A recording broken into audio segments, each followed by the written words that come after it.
abtiyaaladii waa niman reer Sheekh Muuse oo Musadariya islaan eedadaya dhashay islaan Musadariyo reer Talabacada weeyaan marka in la yiraahdo waxa weeyaan waa reer Samatar runtii qariib bay ugu noqotay aad baan u la yaabay way quraanka waxay noogu jirtaa wadcuuhum li aabaa'ihim huwa aqsatu 'inda Allah dadka aabayaashood baa loogu yeeraa xildhibaan Barkad Batoon oo muddooyinka ugu dambeysayba si weyn loogu waayay saaxadda baraha bulshada ayaa lagu soo eediyay isla markaana la hor keenay sidoo kale cadeymo waaweyn la soo hordhigay inuu ureeyay gabadh ka mid ah gabdhaha ku nool magaalada Hargeysa waxaana ay u dhashay wiilka ayuu sheegay inuu soo dhalin xildhibaanku balse waxa uu damcay inuu ku xalliyo gabadha inuu lacag iyo sidoo kale abaalgudsiyo balse gabadhu ma ahayn mid intaasi ku waabsamaysa gabadha ayaa waxay dabacday in canuga yar ay tuurtay isla markaana ay ku tuurtay mid ka mid ah kudaafadaha magaalada Hargeysa waxa soo qaaday bulsho deganay deegaanadaasi isagoo oo bad qaba ilmihii yar balse wax yar ka bacdi waxa la arkay hal mar oo kaliya ciidamada booliiska oo dul taagan dadkii hadaba ciidamada booliiska ayaa la wareegay ilmihii yar waxaana ay hayeen in ka badan 24 saac baaris dheer iyo sidoo kale xog urursi laga sameeyay dadka deegaanka iyo dadka xaafadda waxay ciidamada booliiska ogaadeen in wiilkaasi uu dhalay xildhibaan Barkad Batoon oo kamid ah xildhibaanada Somaliland ugu waaweyn xildhibaankan ayaa waxa uu kamid ah xildhibaanadii ugu codka badnaa xukuumadda Somaliland balse xildhibaanka ayaa hadda waxa uu ku kacay arrin runtii ay si weyn uga murugoodeen inta maqli doontaana ay si weyn loo yaabi doonto waan hubaa adigaagan daawanaya markaad aragto waxaad oranaysaa waa beentii waana beenaale waana iska indhatiraysaa waad dhaafaysaa balse waxaad ila akhridaa qoraalka hortiina yaala waa runtii markaad aragto aad xaqiiqsanayso in gabadhani uu kufsaday xildhibaanku dhacdo yaab leh oo 4 toddobaad ka hor Hargeysa ka dhacday ilmo yar marka uu dhashay baa lagu tuuray meel gudaafada nasiib wanaag dad shacab baa arkay markii la tuuray oo u dhawaa goobta lagu tuurayay ciidamada booliiska Somaliland ayaa shacabkii ku wargeliyay in ciidamada ayaana la wareegay ilmihii yaraa ee gabadhaasi markaasi ay barta ku tuurtay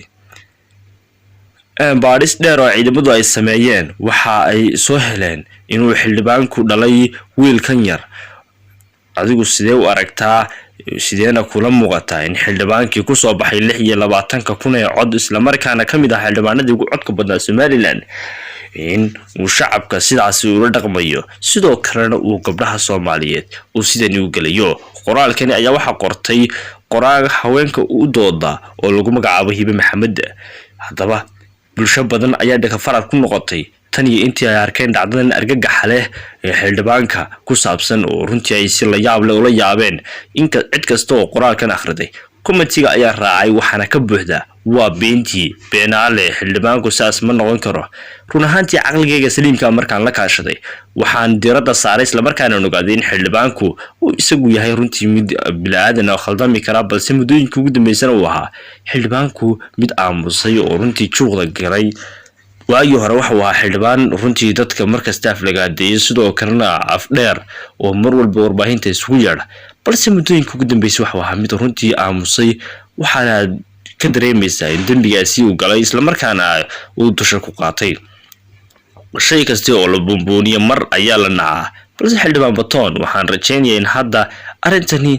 ay si weyn baraha bulshada u qabsan doonto runtiina ay hortiina iman doonto gabadha miskiinta ah ee uu wax ka hadlayayna ay hortiina iman doonto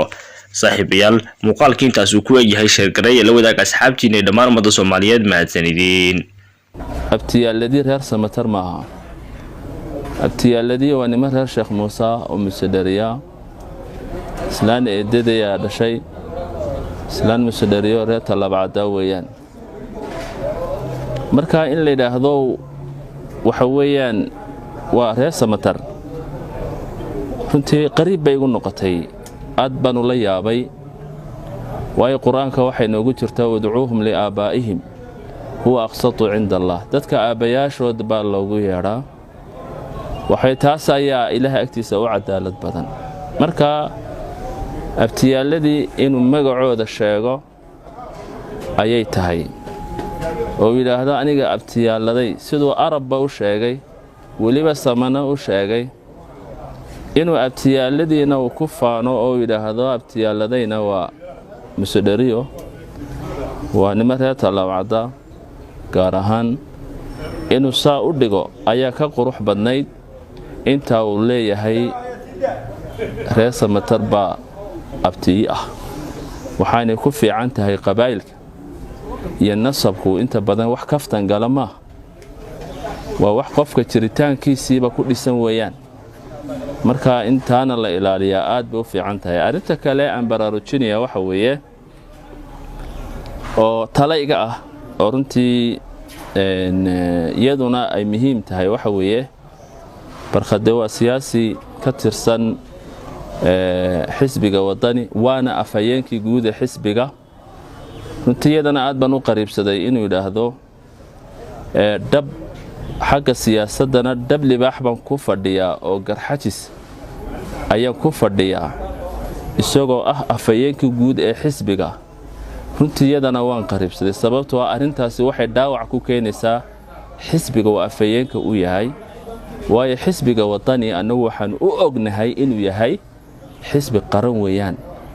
waa xisbi reer Soomaaliland oo ka dhaxeeya qabiil kastaana ay joogaan marka inuu afhayeenkoodu yiraahdo dab reer baan ku fadhiya oo waliba garxajis dhabtiisan ku fadhiya arrintaasi waxay keenaysaa in xisbigii sawir khaldan laga qaato waan u qiraynaa inuu yahay nin xaraga badan oo taa waxa weeyaan way ka muuqataa waanu ku ammaanay qofku inuu hogiisa iyo xaragadiisa ilaaliyo laakiin waxaan meesha qaban in dugsi hoose dhaxa Nuux Ismaaciil ma la dhiganay biyo xaragada aan kaga dayanay صح نوح إسماعيل وحرقوده وسعود ويننا لكن نوح إسماعيل إسكول لا أجارة أو يجا أجارة أو أي واحد كبرتان دم أجن. dhinaca kale Suldaan Abi Sufyaan ayaa soo hadal qaaday wareegta madaxweynaha Soomaaliland uu dhawaan kaga bixiyay murashaxiinta ka soo jeeda deegaankaasi lacagtii deebaajiga ahayd ee xisbiyada Soomaaliland ay ka doonayeen murashaxiinta ka soo jeeda deegaankaasi. qodobka kale waxa ay mudana madaxweyne maadaama uu nahay dad reer Soomaaliland baa maanta idin xambaartay meel kale oo wanaagidin yaala ma jirtee kiina maal haysto Soomaaliland soo gasho kiina doonaya inuu ummadda masaakiinta inuu ka soo jeedno wuxuu qabto Soomaaliland wax ka qabo berbera wax ka qabo burco wax ka qabo booramo wax ka qabo ceerigaabo wax ka qabo laascaanood wax ka qabo marka fariinta maanta mubaarig waxay turjumaysaa inay beeshayadu celisay abaalkii ummadda Soomaaliland ay noo gashay ay noo hiilisay inuu hantidii ugu weyneed ee Nairobi uu ka dhisan lahaa fooq dhowr iyo 10 dabaqa mid horena Hargeysa noogu yaalay inuu mubaarig ku labeeyo ku saddex iyo ku afraad waan sugaynaa qodobada